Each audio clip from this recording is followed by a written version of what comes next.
How do you use AI without letting it use you? That's exactly what we are going to talk about in this session. And I'm super excited to be joined by no one other than Ryan Lee. We go way, way back, and he's an entrepreneur, author, and speaker with decades of experience building and exiting 7 businesses across fitness, e-commerce, and digital publishing. He actually created the world's first sports training membership site in the year 2000, and he's been featured in many prominent places like the Wall Street Journal, the New York Times, and Success Magazine. And he's also been a speaker on some of my summits in the past. But I thought it would be cool to reconnect with Ryan for this session to talk more about AI and how he's using it in his business and day to day. So with that being said, warm welcome, Ryan. I appreciate you having me here. This is going to be fun. Like I was saying before we recorded, we haven't spoken in years, and I have not done a summit like this. I can't remember the last time, but I remember you always did good events, and then you asking, "Hey, do you want to talk about AI?" Which I love, but I do think people use it incorrectly. I think they hide behind it. And I think things sound mechanic, robotic, and I think there's a way to use it with soul and do it. And I'd love to share the stuff I'm doing, and playing with, and experimenting with, and bring some quote unquote value to your audience. Value bombs, baby. Yeah, I mean, when we chatted in the pre-chat, I mean, you've been doing marketing and businesses since the year 2000 or something like that, or maybe before that even. My very first website was late 1998. So wow. Yeah, it was a long time ago. It was pretty early on, and for the first few years it was just sports training, way before AI, right before YouTube, before Facebook, before social media. I wish I had AI back then, because back then when I was writing the programs, like, it was me sitting there creating the content from scratch. No one to really bounce ideas off of. And yeah, I've seen so many things come and go, but I mean, I remember when video really started happening. I'm like, okay, this is going to change everything, getting away from just text, then images, then audio to video. And now with AI, I know people hype it up like, oh, it's going to change, but it really has changed everything. I mean, it's changed my entire marketing flow and the way I approach business. And I think we also have to really reevaluate how we're building a business and monetizing, because I'm assuming that a lot of people watching this are kind of more information advicepreneurs, right? Like they're like, oh, I'm a fitness pro and I want to teach this, or I'm a personal development coach or a life coach or a marketing coach. Like they're probably more in the advice space, right? Information world. Yeah, right. No, absolutely. It's like content creators, course creators, people like that's probably the most prominent audience. Yeah. And, I know there are people who say, oh, courses are dead. They're done. AI has destroyed them. It's kind of true. Now, it's I'm not saying to scare people. It's not dead, right? It's what's happening is you can still sell products and courses, but not the way we did even a year or two ago. It was a couple of years ago. It was all about the secrets, right? I'll do marketing on the front. I'll show you the why, but if you want to learn the how, you've got to buy my program for $1,000, $997, $1997. You got to get all my stuff. Now we can go to ChatGPT or Gemini or Claude or whatever your choice is, and say, okay, you are whoever. You're Jay Abraham. You're my strategist. Help me come up with this, and you get really good advice and information. So to be ignorant and say, well, nothing has changed, and I could still sell my, how to beat diabetes course for $500. You're delusional. Can you sell it? To some people, yes, sales are going down, but it is getting much, much, much more difficult. And I was talking to one of my good friends. I don't want to mention his name because he didn't say I could mention it publicly. Big name, millions of podcast downloads. And we were chatting about 2 weeks ago. He said, Ryan, 3 years. So what do you mean? He goes, 3 years. That's it. Like 3 years. And it's all done, like all the course stuff, because I see it now. And because I'm pretty well connected in the information space, and people come to me for advice because I'm more behind the scenes. And right now, as of this recording, if I kind of had to estimate the numbers, all it looks like course sales are down for these big names around 30% is what I've seen across the board. So we just have to completely reevaluate how we did it. We have to unlearn a lot of the old school marketing tactics and strategies and packaging it up in a course to sell the secrets. I just see that as a declining market, and trying to put all your eggs in that basket. I think you're going to fight much harder to make a sale, and we just have to think differently with AI. Um, Yeah, just information is not as valuable anymore essentially because before back in the day you could like sell an ebook and for like $100 or even more sometimes you could sell yeah, oh like yeah, 10 ebooks and make yeah. money. But I do think some people are now leveraging AI.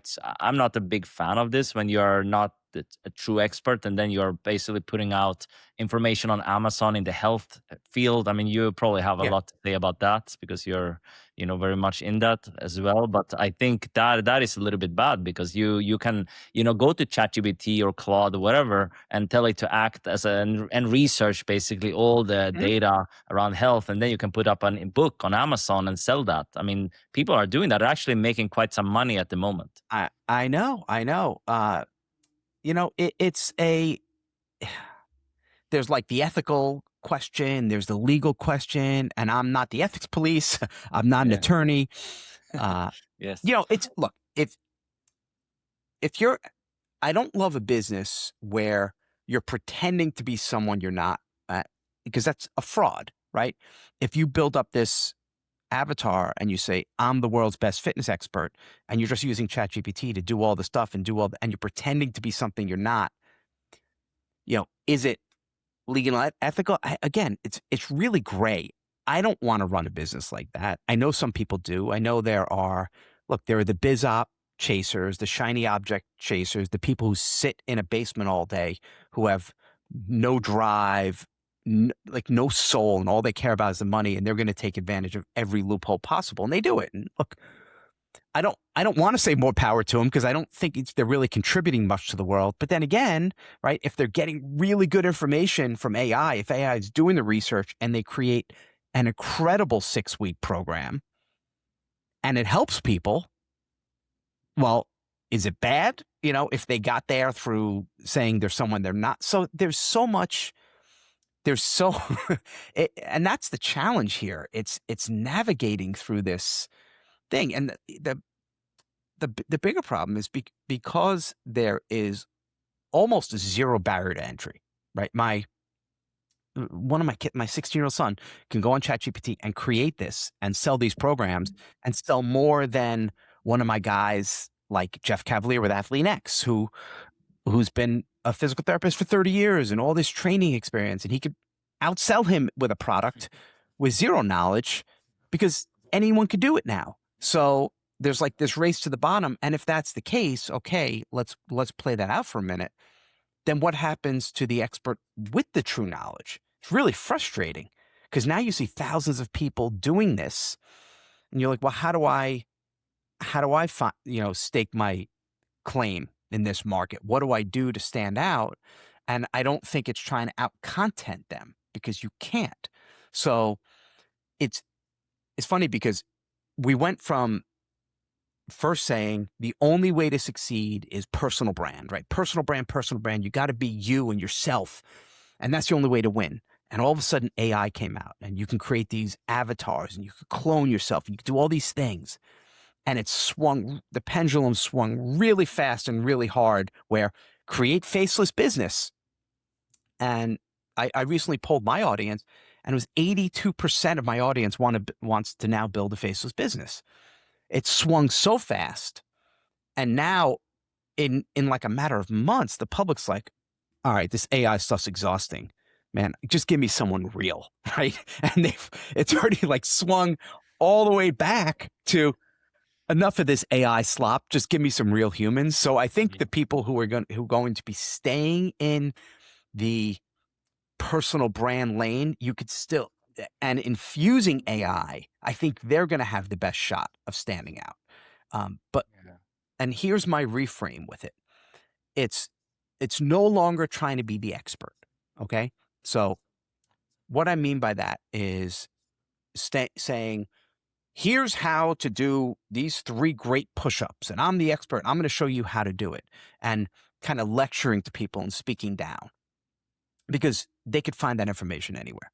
But if you approach it more as what I've termed a guide, right? Like, hey, look, I don't know everything in the world about this. I've been a fitness pro for 30 years. I know some stuff, but I'm just going to share what works for me and my clients.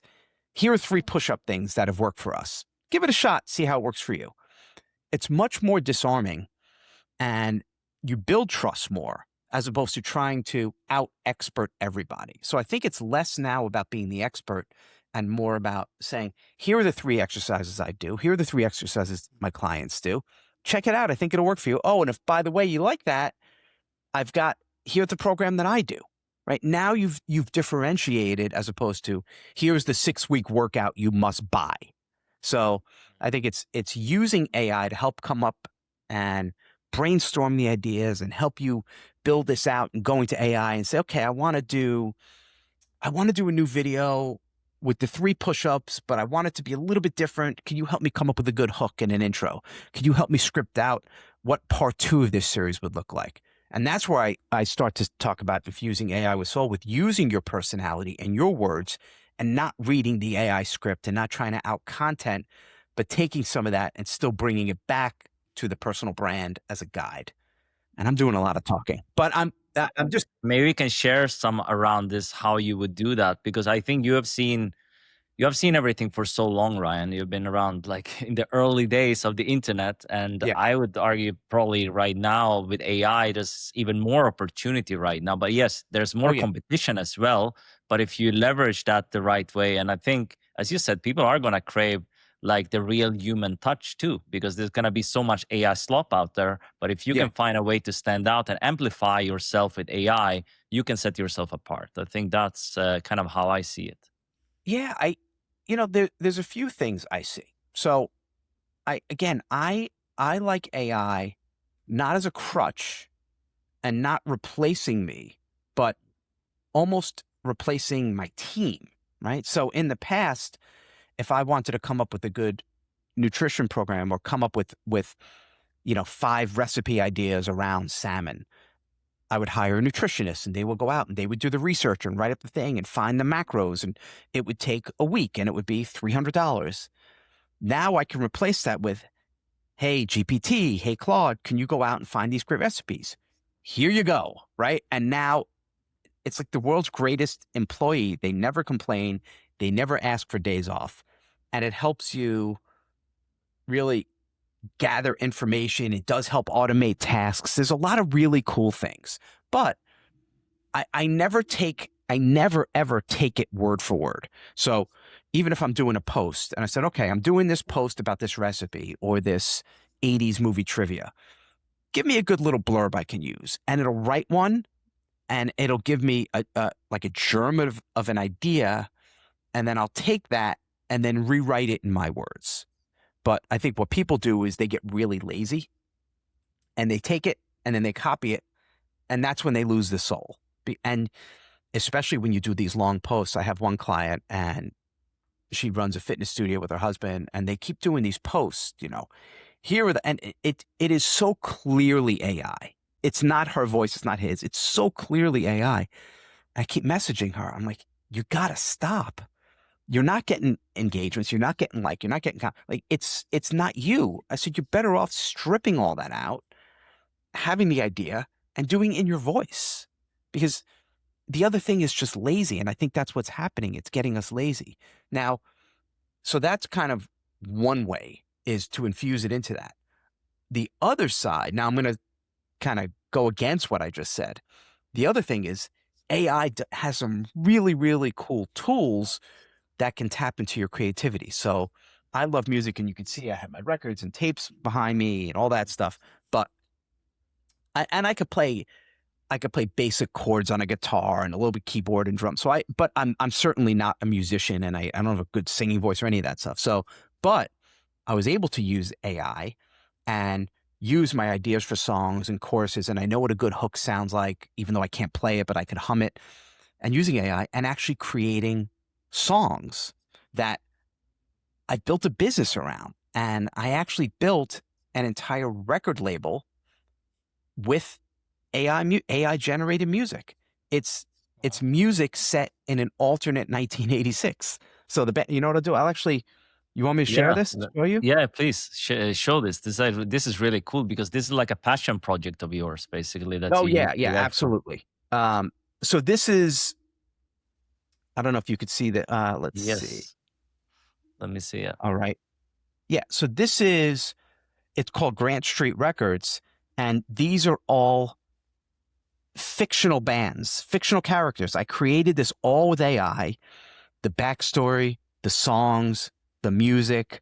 I have 80s, and it's all set in 1986. I have rockers, I have a boy band, I have like the alternative, I have the soul. I've got all this, and all this music is stuff I've created. And that's where I went to, man, AI it can do really, really cool things. I'm not trying to hide the fact it's AI. I've said it's an AI music label, but I've actually distributed it. It's all these songs are on Spotify. They're on Apple Music. They're on YouTube. I get money now when people will take the song and play it on YouTube or play it on Spotify or on a TikTok reel. I get monetized. Not a lot, and it's certainly not going to replace my regular income, but it's a really fun passion project. You know, this is like my Duran Duran kind of band here. And then I created an a Christmas album based in 1986. So, you know, there's a 1986 is when I was born. That's very cool, actually. oh, look at that. Yeah. So Yeah. I just wanted to find a year that I don't know, it's kind of a crossover of music and rap started to come in to play Yeah. with Run DMC. So I just wanted to do something. I wanted to scratch that creative itch. So YouTube AI can be really fun. Like there's a lot of really interesting things. So before AI, I would have, if I wanted to start a music label, I would have had to hire the bands. I would have had to do all this stuff. It would have cost me at minimum a couple hundred, $400,000, $500,000 just to turn the lights on. Doing this, $100. Like I What set up a tools did you publishing. use for it? What tools? I used a bunch, but the main one, I was using Songer. The main one is probably Suno. Suno is the one I used. But I would do a few different things. I would try vocals in one thing, and then I would have like GPT finish up a lyric. I'm like, oh, I don't love the chorus here. Let's go back. What do you think would be a better bridge here? So it was using a bunch of tools, and it took me months to really get it because again, this is what separates people who tend to succeed from people who just are lazy. They would go in to an AI music generator and say, create a rap song. Just, it's lazy, right? And then you don't own the right because you have no human input. And then it turns out mediocre stuff. But if you actually take the time to say, well, I want to do a rap song and it has this kind of feel to it. And I would love this hook to have these two words and kind of, you know, but I want the song to be less than 3 minutes. And now all of a sudden you start adding your feel to it. And I'd love it at, you know, 120 beats per minute, or I want it faster. I wanted a slow jam. I want more, you know, more bass. That's when you start to create this thing because you and I can both use the same tool and get completely different results just based on how you're prompting and the words you're using and using more emotional words, especially with ChatGPT. If someone's writing sales copy and they just say, write sales copy for this product, they're going to have very basic generic copy. But if you're saying, write this copy, but I'd really love to use my sense of wit and sarcasm. So can we make the headline a little bit snarky? But I really want those bullet points to be strong. So maybe more in the style of a Gary Bencivenga, but again with my wit to soften it. And so now you've got that would be completely different than if we had the exact same product and you said, create a sales page. You know, I want to make $1 million, create a sales page for me. So it's really almost treating AI like you would treat everyone else. Hopefully, you're treating people really well and giving it the prompts that have those more emotional words, I feel does give better results. And then the better results you take, and that gives you this canvas that you can work from and then add more soul even more. And I do believe that's what separates the people doing good jobs with AI and making it people would like, did you use AI? Or not, like, but they can't even tell because you're still using your personality and your feel. Because the end of the day, that is still what's going to separate you. You, the way you speak, the way you write, the way you communicate, and your vibe. Because really at the end of the day, it's still about the connection, right? Like people, they can get information anywhere. Now with AI, the it's being built into Facebook and social. And I mean, my dad, he's 80, he uses ChatGPT all the time. So it's not like this is a niche thing anymore. And it's just going to get more and more mass adoption. So you have to find a way where someone says, yeah, I know I can go to ChatGPT to get the work up, but I really like the way this guy Ryan says it, and I like his style. I'm going to trust him, and I'm going to go see what he's doing. So that's where, yeah, I'm just ranting here. See, that all No, you got but to do is I ask me think one. You this knew this was this going to be easy. Just ask me No, one but question. no, this is really good because I always say this: the ultimate competitive advantage in the age of AI is taste, but you have to know what taste is. Like you, Ryan, you know what good copy is, so you can identify this a lot easier than, let's say, a beginner who maybe they haven't been around, they haven't seen too much copy, they haven't written it by hand a million times before, you know. So of course, you and I, we can know maybe what a good email is more than a beginner. So we're gonna be able to, infuse more of our personality and actually do it in a way that works with the help of AI in some way. But you have to know what is good or bad. I think that otherwise it's gonna be slob what comes out of that. Well, yeah. Look, I agree, but I think it's what defines good or bad, right? Like Mm. everyone has a different definition of what good or Of bad course. is. I just did a poll. I said, what were the most overrated bands of the 80s? And some people say, oh, U2. And some people say, I love Yeah. U2. So they say YouTube's terrible. So who says what's good and what's bad? I will Yeah. say this. Um, in general, be a good human. Like, that's good. That's good. Like, if you sound like a robot, that's bad, right? I Right. don't care how many who else wants to headlines, old school headlines you use. If you don't sound like a human who actually cares about the person you're trying to help, it's bad. And a little test is if you know you're infusing your voice, if you wrote that email, whatever, let's say you're writing an email to your list. If you wrote the email and a friend from high school was on it, would they know that was your voice?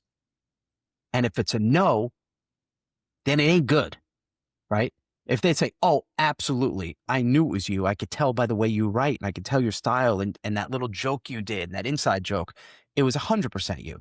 But if it's not, if it could have been anyone, then it's bad, right? Like, will you make some sales? Probably, but over time, you're going to lose the trust because there's no connection. It just becomes blank words. And I love the fact that my family they're all on my list. My kids are on my list. My friends from high school and college and people I've grown up with are on my email list, and they follow me on Facebook. And I like that because it keeps me honest. And if I would send the email and feel proud about it, that's a good email. If I would if I'm cringing before I hit send, I'm like, I don't know if I should send this, then it's bad. And I think you got to start there. And everyone, they get into to writing an email or doing a post, and they suddenly stop being themselves and they start putting on I want to get my click-through rate up. What's my call to action, and where am I sending them to, and what's the latest TikTok trend? And then they they sound like everybody else. And that's when you start to lose your edge. So I think just stop trying to play the game and just be you, right? Just be you. You can still use AI to say the stuff, but it's bad when you're not being truly who you are. I know that word authentic gets thrown around and everyone, it's such a buzzword right now. I'm going to save you money. You don't need a $2,000 course on how to be authentic, or you don't need an authenticity coach. Just be you. And there are people who are going to like you, and there are going to be people who are going to say, you're not my cup of tea. I'm sure there are people who are like, oh, this guy with his New York accent and his high energy, he's so annoying. I can't stand him. Okay, I'm not for you. Go to someone else. But there are some people that like my style. And if you try to please everybody, that is when you sound vanilla, right? Then it becomes a race to the middle. And you're trying to, you become that awful sitcom with that cringy laugh track where it's just middle America and everyone's the same thing and it's so watered down and there's no soul left. So don't be that. Don't be afraid to play on the edges and lead into what makes you different. And if you're from the South and you're out there on the farm or on your tractor, be that. Don't try to be me, right? So I think not knowing what's good or bad is just be you. If you're you, it's good. Be a good person. And the person should always feel like you're in it to help them achieve whatever it is they're trying to achieve. And what I see a lot of people do is they mistake, man, I just keep going on rants, but I'm just going to keep going. Sit back, have a cup of coffee while I keep going. This is why, see, I saved up. I haven't done a summit in years. I have all this. Man, I love it. That's why I'm just, I mean, it's so good. I'm sure that people finding value. And Ryan's emails, I just want to share this here. They are very distinct. So you can tell it's a Ryan Lee email a mile away, you can really tell. And I think you've always done it that way. I mean, with the AI, without AI, and we can get into a little bit more where in your process in the content creation, you use it. You have already shared a little bit, but I think that would be quite good to share because you've been around without AI a long time and then now with AI. So obviously times has changed a little bit. Yeah. So the way I use AI is first, the core engine to my business is still my email. That's kind of my thing. I never use AI for email, not even a word, not a thought, not one single sentence, because that's me. That's my trademark. That's what I'm known for. I'm not in my small world, right? That's what I'm known for, is the ability to write these emails, and I write them all in real time. So I wake up in the morning and whatever's on my mind, I write an email about that. And there's usually call to action at the end for something, either a product I have or something that's coming up. But AI never goes near that. That's my sacred baby. Then when I use AI for my business, it's more for the traffic. And when I say traffic, traffic and monetization, but with traffic and monetization, it's all ideas. That's all it's for. And it's mostly having someone I can throw ideas to and coming back with more. So for example, if I'm looking to create a new program, I'll say, okay, here are three ideas for my next product, something about a one-page newsletter or something about the recipe, here's three different things. I'm not sure. I like idea number one, but I don't know if my list is ready for that. It might be too advanced. Idea number two, I think has potential, but I'm still not sure because I did something like that last year. And idea number three, I'm excited about, but I don't know if it overlaps with idea number two. What do you think? And it's been trained in my stuff, so it kind of knows me. And I'll say, great stuff, of course, because it's always so damn supportive, which you have to be careful with that because it could suck you into some bad ideas. And so I'll say things like, don't be my cheerleader, give me real feedback, like pushback. And I'll say, these are great ideas. I like number 2 for you because this, and this. I'll say, okay, well, if we were going to go down that road and I'm doing number 2, I'm thinking it would be $50, but I'm not sure, maybe a payment plan. Let's do some research and come up with, 3 or 4 really good ideas. So that's what I'll use it for, like kind of going back and forth, iterating on my original idea to begin with. I never, ever go to AI and say, all right, I want to make money. What should I do? I don't do that because then it's just, it gives you just crap. You've got to come with an idea. So for monetization, and the same thing for traffic. So even this morning, I did a short video because I have my business stuff and I'm always experimenting. I have my music label. I do some recipe stuff, and I'm doing now stuff more that's nostalgic, and it's going really well. I'm doing 3 posts a day. I want to test volume and see, and I'm playing on TikTok. I'm seeing what's working, what's not, interactive. So even today I did one, which was a quiz. Who wrote Manic Monday? Because I wanted to try a quiz to see how it worked. And I said, what would be a good call to action? And it gave me 3 or 4 ideas. I'm like, I like that one. And then it gave me some script, but I didn't use it anyway. I still use my own voice. So I use AI for that. Iteration, ideas, brainstorming, or I'll say, I like the Manic Monday one because I came up with that because it was Monday.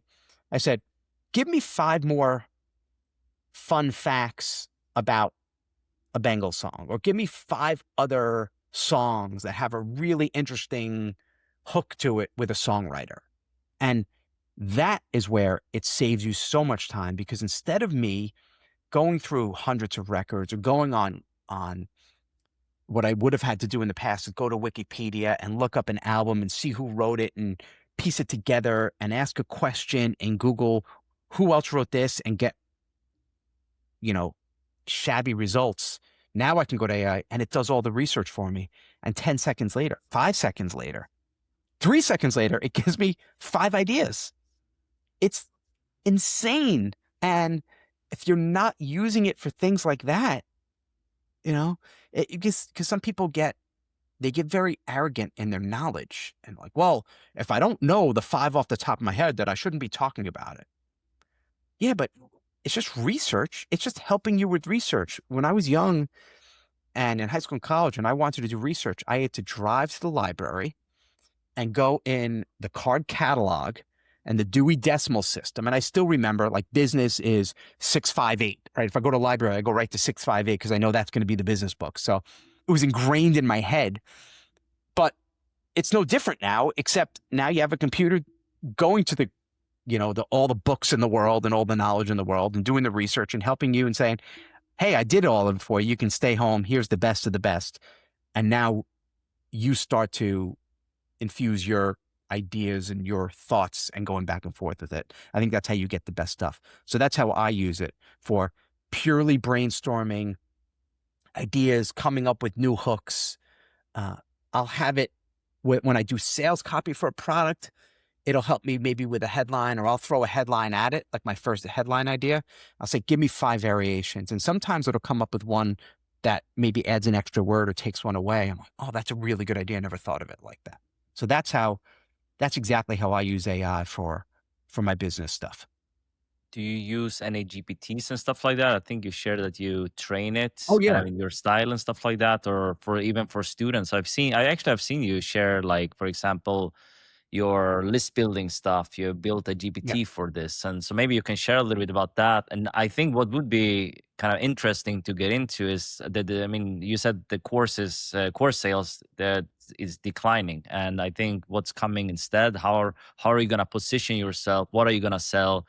Things like that. I think that would be cool to talk about as well. With the GPTs, yes, I love GPTs. I like creating them where you don't have to be so repetitive with your tasks. So you can, if you like a certain traffic style or a hook, you could train it with what you want. And then all you have to do is open up that GPT and just type the title, and it gives you all the stuff instead of you having to restart. So what I noticed was, I'm like, these GPTs that I'm building are really good. And I thought, instead of people having to hire me to coach them, because I don't coach anymore. I don't want to do any of that. It sounds selfish, but I'm at the point in my life, I'm 53. I just don't want to do that. I want to do what I want to do, and I don't want to coach people. So I created these GPTs that I use, and then I'd make them even better. and I'm selling them for example, my email, the way I write is pretty unique. It's more like a song, and it has a rhythm to it.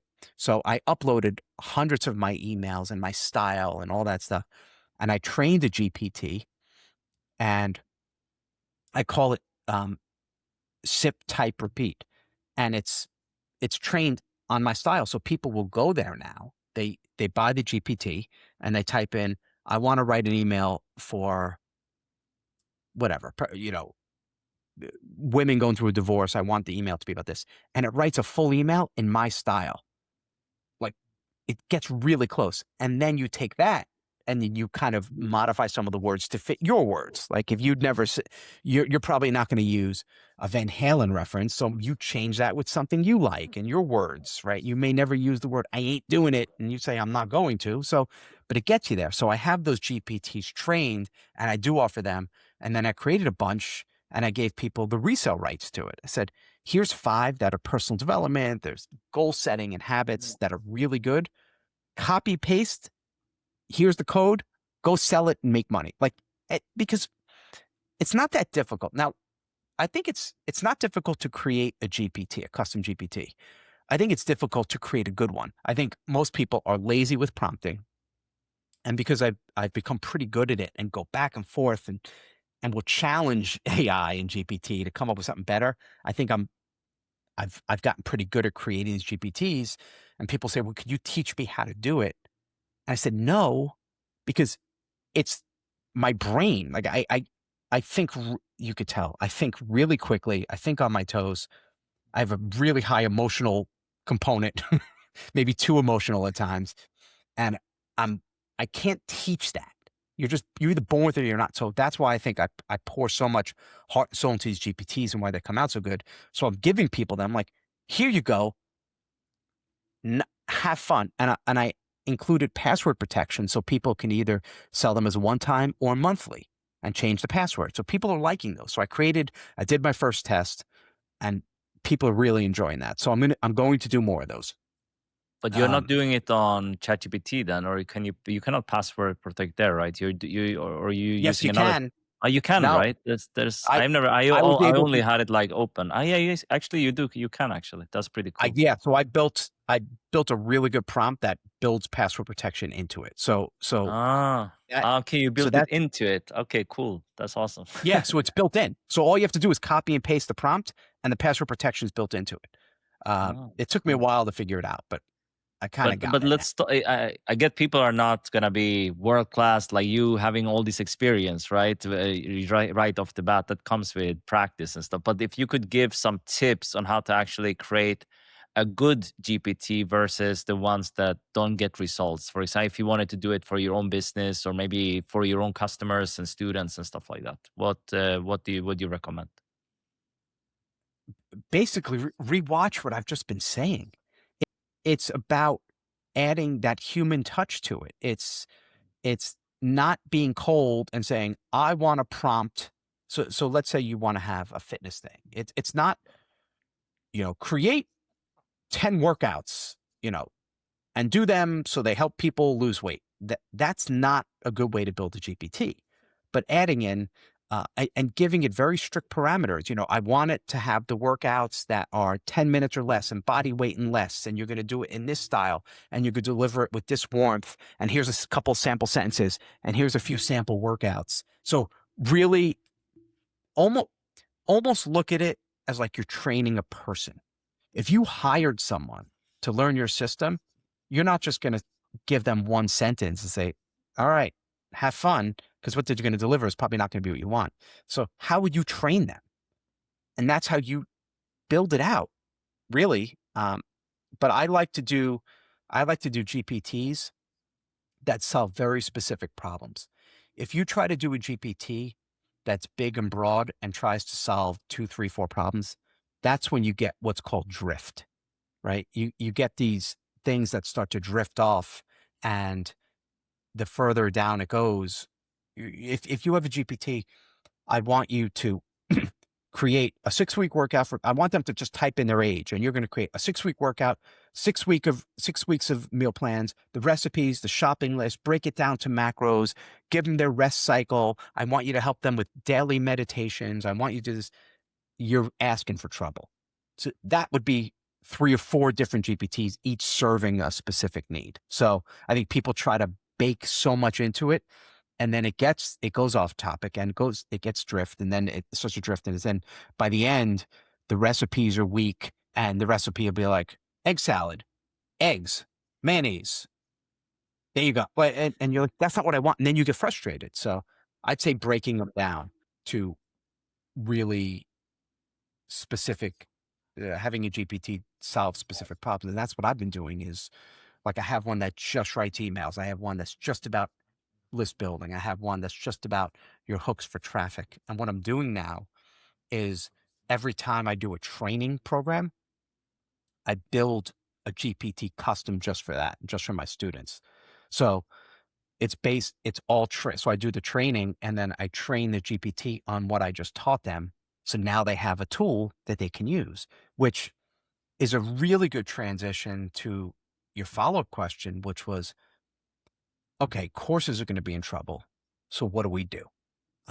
And that's one thing. So if you still want to quote unquote teach, right, and be the expert or the guide or the advisor showing them what to do, I think one smart thing to do is, if you can, deliver it live, even if it's a live Zoom or StreamYard or whatever you use, because that's what AI can't do right now, right?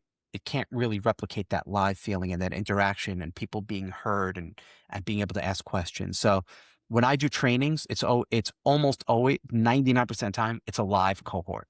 I said, we're starting on Tuesday. We're going to go Tuesday, Wednesday, Thursday, 3 days in a row at 2:00. And if you can't make it live, that's okay. You'll get the recording and you can still ask questions ahead of time. So I think doing things live is a way to instantly separate you from the people, the big disgusting person in the basement, acting like they're a 22-year-old woman influencer, but they can't do it live like you can. So I think that's one way to separate. But the second and a bigger shift is getting away from just trying to sell information and getting more towards smaller, lighter, leaner tools, prompts, scripts, getting as close to done for you as possible. People are busy, they're overwhelmed, they can get the information from AI. So instead of you trying to say, here are the secrets, buy my course, you'd say, and it's not, I'm not going to do 7 hours of webinars about fitness, right? But if you want my actual workouts, here's my 6 weeks of programs. You're going to get every set and rep and broken down, and you'll even have an audio where I'm in your ear guiding you through the workouts. That now has value versus, here's my $500, here's how to get fit masterclass. My God, enough with the masterclass. Like, we don't need your masterclass anymore. Give me the tools, give me the prompts, give me scripts, get me as close to done for you as possible. And I think that's how you win the game, is getting to that. And I'm working on this concept now, which I'm going to test out. My working title is catalog continuity, which is building out an actual catalog of these done for you prompts, scripts, things in different markets. I'm going to work with one person in personal development. And I just did a call, believe it or not, with a guy. He's a priest. And I said, how are you able, because I'm Jewish, I don't know about a priest. And I said, why are you one of my students? He said, oh, I'm in the Church of England, so I'm actually allowed to earn an income. But the idea was building out this kind of catalog continuity for him to sell these things. I can't give away what he wants to do, but so I think that's really interesting, done for you, but not necessarily video. I think video has become to the point where it used to be really, really valuable. Now there's so much video and there's so much YouTube. I think leaning into the less is more concept and getting back to PDFs. One of my subscription programs is a 1-page newsletter. I sell every week they get 1 page where I give you the one thing I did this week. I tested and tried, and here you go. As opposed to here's a 30-page newsletter or here's a 1-hour training. Who has time for that? So I think PDFs, and I'm really big on audio. I like audio, just having someone in your ear and guiding you through whatever it is you're trying to get them to is powerful. So that's the way I see things going in the future for monetization. And if you're able to market well, you know, kind of taking some of the influencer route with brand deals and affiliates, like there's really good income to be made by recommending tools with recurring commissions in just about any market, or supplements. I mean, my most successful company was a supplement company I started, it was like 15 years ago. And I created a supplement company. I was the back end for all of the big fitness guys because I taught them marketing. We were paying our top affiliate over $1.2 million a year just in commissions, just to him. We were the back end, and all he did was recommend our supplements, and we gave him 30% commission. Brilliant, right? He made over $1 million a year. This was 15, 16 years ago. So there's stuff out there where you don't actually have to create courses. Yeah, no, I 100% agree with you, because even back in the day when I started with Virtual Summit Mastery, it was never really a course. I never really resonated with that too much. I wanted to always give people all the resources, the done for you stuff they needed to host a summit, for example. I mean, it can be for anything, but I provided the templates. I was early with this, like before Notion templates and everything came out. We had like website templates and funnel templates for with everything they needed, the email templates done for you, basically. So they didn't need to go out there to hire an agency or something to do it. They could just join the program and they would actually get everything they need. And I see the same now. I mean, now I'm using Notion a lot more. I mean, I find these resources doing really well. And I mean, anything that can be people can implement a lot faster, essentially. I think that's always, people have always valued that. But I think now with AI being around and information is so accessible, I think it's just even more so. So, yeah. Yeah. It's tools, right? It's just getting them to that, whatever it is they want, faster, right? And even in the old days, email templates, I would do that. I did an email course. It was like a 2-week boot camp and showing exactly how to write my emails. And I gave hundreds of sample emails. Here's what to write. And then you just, you write it in your own style, and they'd have to copy and all this stuff, where now with one GPT prompt, it could write the thing for you. I mean, it's just insane where technology has gone. So I'm big on less is more. And I think, especially as of this recording, the economy's tightened up and people are just much more aware of what they're buying, and they're looking at spending decisions much more closely. So I see prices kind of coming down. What used to be a $500 is like a $299. What used to be $299 is like $99. What used to be, no brainer, $99 ebooks is like $29. So I think that the prices keep coming down. I have one of my students who is a personal development guy on YouTube, and 2 years ago, he was making $20,000, $30,000 a month. And then it went to 18 and 8 and 10 and 5, and almost overnight, because he was trying to sell the $500 course and the $300 thing. And I said, let's opposite. Let's go $17 products. And because his other business basically went to zero. So he shut those. And the first month, this is going to sound like hype, and he emailed me. He did, in the first 12 days, he did, wait, no, it was 13, 12,000. He did $13,000 in the first 12 days. So it's like $1,000 a day by selling $17 products with no resistance. And he just gave them the thing. Here's the audio, 30-minute audio, almost no sales copy. It was like 2 paragraphs. That was it. $17. And all of a sudden, people are like, I'm loving this. And they're buying multiple, and he's building out a whole catalog. So I like that model now.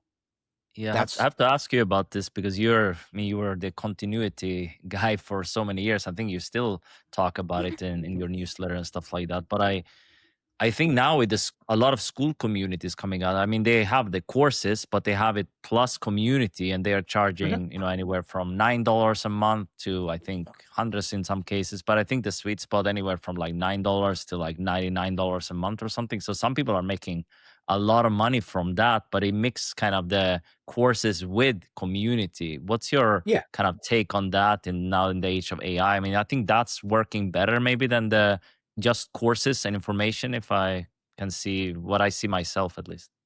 Yeah. I see with recurring revenue, I see two very distinct lanes. And with business, there's two things you got to start with. Number one, obviously, is like what's going to be good for the audience, for the students. What do they want? What's best for them? But here's where people get it wrong. Then you have to be a little bit selfish, and you have to be smart, and you have to know yourself. And you say, is this something that I can do and that I want to do? Because you might say, for this particular audience, a community is really the thing. Like they need the community, they want to interact, they want to bond, they want to do all these things. I've got to build a community. But if you look at yourself and say, I don't want to run a community, I have no desire. I don't want to be in there. I don't want to coach them. I don't want to answer questions. I'm going to burn out in 2 months. Then you can't run a community, right? And and what this is where people get tripped up because they get excited about an idea and they'll go to school, SKOOL, not, go to school. They go to the school platform. Oh my God, this guy has 300 people and they're paying 99 a month and he's making 30 grand. I'm just going to copy him. But they don't see behind the scenes and what they're doing. And maybe they open it and they get a dozen people at first and they're miserable. And then you quit it. But you're like, but this guy made so much money. So you have to know yourself. That's really, really important. So yes, in some markets, a community can work really, really well. Now, school, the platform is a little incestuous because it's a lot of marketers teaching marketing and teaching how to run a school program. Pay $50 a month. I'll tell you how to get $50 a month people. And so it's I don't love all that stuff about it. It's very like bro energy and beards and oh dude, like it's not my world. Yeah. But I get it. Like I get it. But I do see either you build a community, and I'm actually going to be building one in a market, but not it's completely different. I'm not sharing that right now, but it's not going to be that at all. It's not even in the marketing world. But there's a really strong community is still unbeatable. And that's how I made a lot of money at the beginning of my career, was building communities for trainers and strength coaches. But on the opposite side, it's light and lean recurring revenue. It's like my one-page newsletter where I said, there is no community. There's no group. It's me giving you a one-page newsletter every month to reduce your stress so you can breathe. Right? It's giving you relief. It's not giving you 100 ideas. It's giving you one idea a week that you could implement. So, and that works too, right? So it's not which one, it's which one do you want to, which one's going to work for your market and which one do you want to run? I'm at the point in my life where I know I could build a marketing community and be in there and answering questions about funnels and all this stuff. I don't want to. I just don't. I don't want to do that anymore. And I don't have to. Thankfully, I'm in a position I don't have to. So it can work, but I'm not doing that and I don't want to. I'm doing what selfishly fits me better, is writing down my ideas in a one-page newsletter and delivering it every week.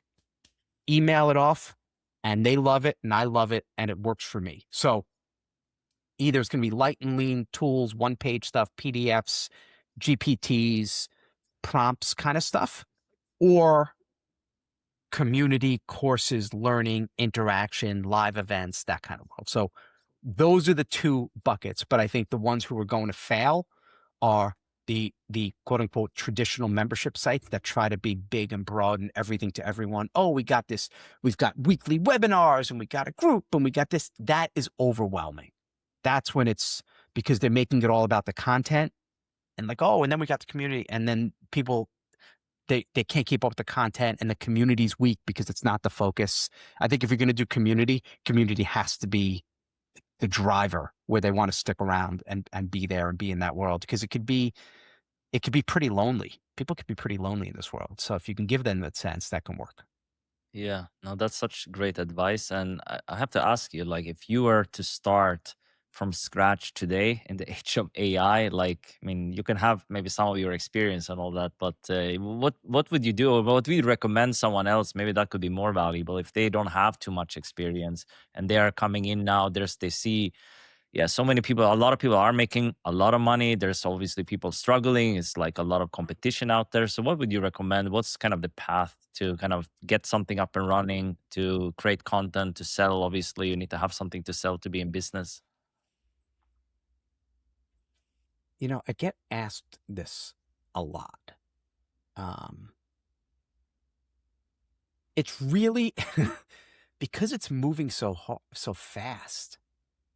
It, Here's the first thing I say, and it's not the answer you want. It's not the answer everybody wants or anyone Okay. wants to hear. I'd probably now I know I have the skill to build a business, but like, see, I would just say get a trade.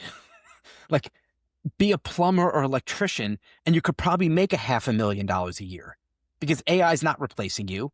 Those jobs are desperately in need, and you could hang up your shingle, you could be an electrician, you can go for a year or two of training, you could be making hundreds of thousands of dollars and not even working that much, and build a really good, and then sell it for $10 million. So that is the truth. Like that, it's infinitely easier to do that than to try to build a business with AI, because it keeps moving so fast. And so right now, so today, a really interesting opportunity is monetizing Facebook, because Facebook is now letting you monetize posts and reels, and Facebook has a very shareable community, and you can grow that pretty quickly. And I know some guys making 20, 30,000 a month, faceless. But if I say, okay, that's what I would do now, and to be honest, I probably would, but I don't know how. You're depending on another platform, and I don't know how long that window is going to be open, because Facebook next month could be like, if you're using AI as video creation, you're not being monetized, or they may say we're cutting it in half, or who knows? It happens all the time. I don't love building my house on someone else's land. So, but if you're looking right now, opportunity, I would say it is that kind of stuff. It's building a platform. It's finding that niche and going all in with content creation. I think what happens is we get so emotionally involved in every single post we do, and we overthink every single post and every piece of content, whether it's Facebook or TikTok or Instagram or YouTube. And if one thing doesn't work, we doubt ourselves. We want to switch markets, where it is a volume game. And I tell all my students this. I'm like, right now, today, 3 pieces. I would do 3 shorts a day, absolutely, in every market, and put it on the main 4: Instagram, Facebook, TikTok, YouTube, all in 3 a day, depending on the timing of your market, when they're up and all that kind of stuff. And there are going to be some that hit. Like I've only been doing this for now 9 days in a new market on TikTok, and I've had a couple of posts that hit 20, 30,000 views. I just had one on YouTube, almost 100,000 already, which is really interesting, because it was almost 100,000 on YouTube, but 900 views on TikTok. So if you're only playing on one platform, you don't know what's going to work. But the one that got 900, I didn't give up and say, oh, it doesn't work, right? You put it out there, and you get back up and you do it again. So I would say, if you want to, whatever you want to build, that's the way to attack it.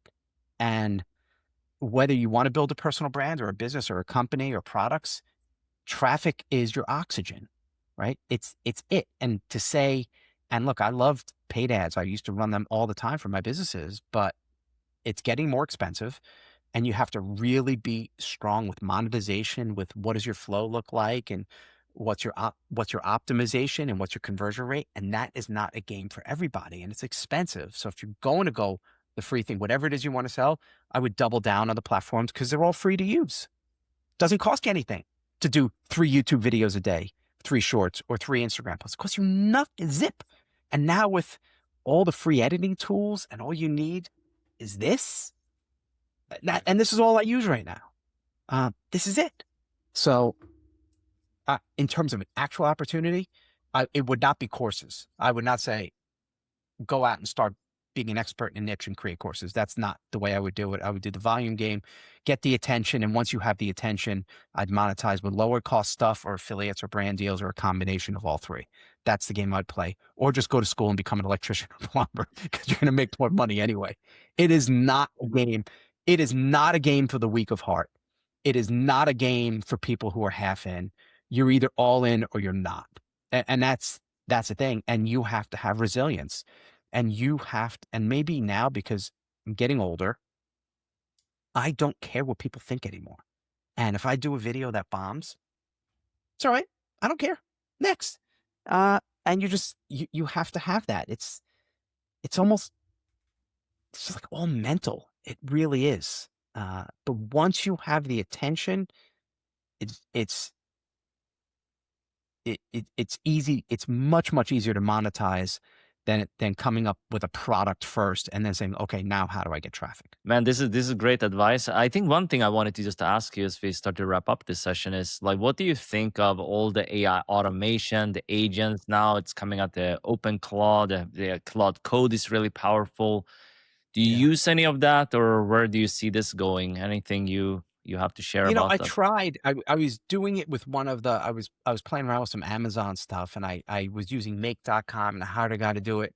I didn't love it. There were still some missing gaps in what I was doing, but my experience with it is admittedly pretty limited at this point. I do think there's a ton of really good opportunity, but again, I don't like when it takes the human completely out of it in terms of the idea, not the work, right? So it's one thing to say, let's say traffic, right? It's one thing to come up with an idea. All right, I want to do this one video about my special hydration tip, what to add to water for hydration. So it's one thing to come up with the idea, then go to AI and say, okay, help me come up with a good hook, the good first 3 seconds. Okay, we got it. And then you record it. So you've got the human thing. And then taking that and uploading it wherever you got to go. And then it takes it and puts it on Instagram and Facebook and does all that stuff. That I like. But if you have a thing where it says, I want you to get me traffic, here are the topics I want to talk about, have at it.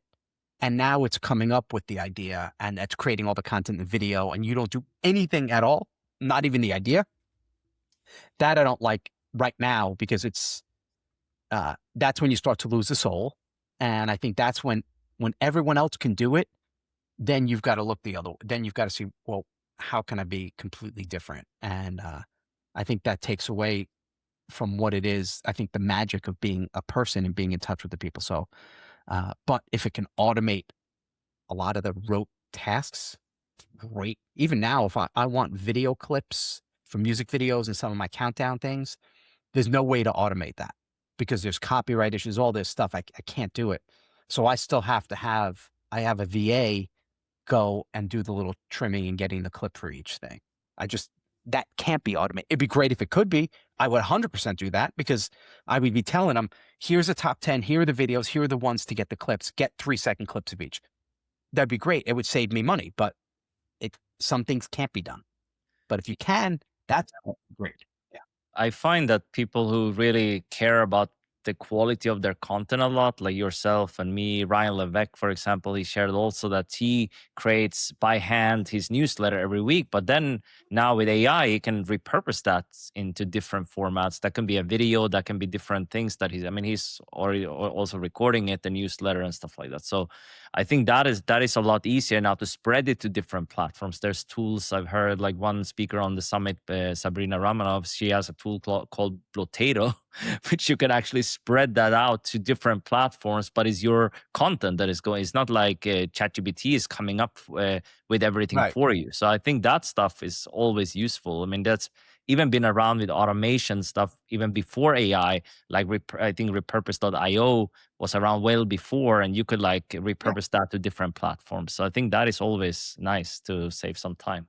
Yeah. No, absolutely. I think those tools are great, but what you don't want it to be is a crutch, right? Right. And you don't want to automate the soul. I keep using that word because I think that's the thing that separates us. And what annoys me is when you get some newbie who's like, I want to make all this and do it, but I don't want to do anything. I just want to sit on my butt and press a button and let it all go for me. And we're at the point it can happen, but it never works well, right? You get a rare example once in a while, and then and then it was like trying to chase that shiny object, and it's just not a sustainable business. It's really not. So I like tools to help, but there's certain things that I don't think should be automated, and I think the start of the idea and the concept and what you're gonna bring that's gonna be a little bit different is the way to go, and then you can use tools to automate from there. Yeah, awesome. So where's the best place to connect with you these days, Ryan? Is on Facebook, anywhere else you hang out, your website?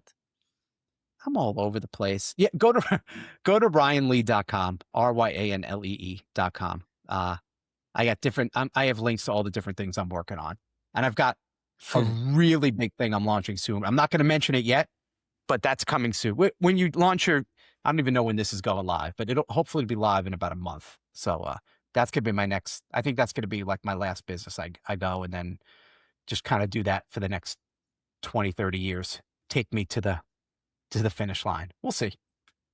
That's exciting. I'll link up all the stuff we talked about below the session. If you have any takeaways or comments, be sure to leave them below. And I appreciate you, Ryan, for coming on here. I'll talk to you guys in the next one. Ciao for now. Bye.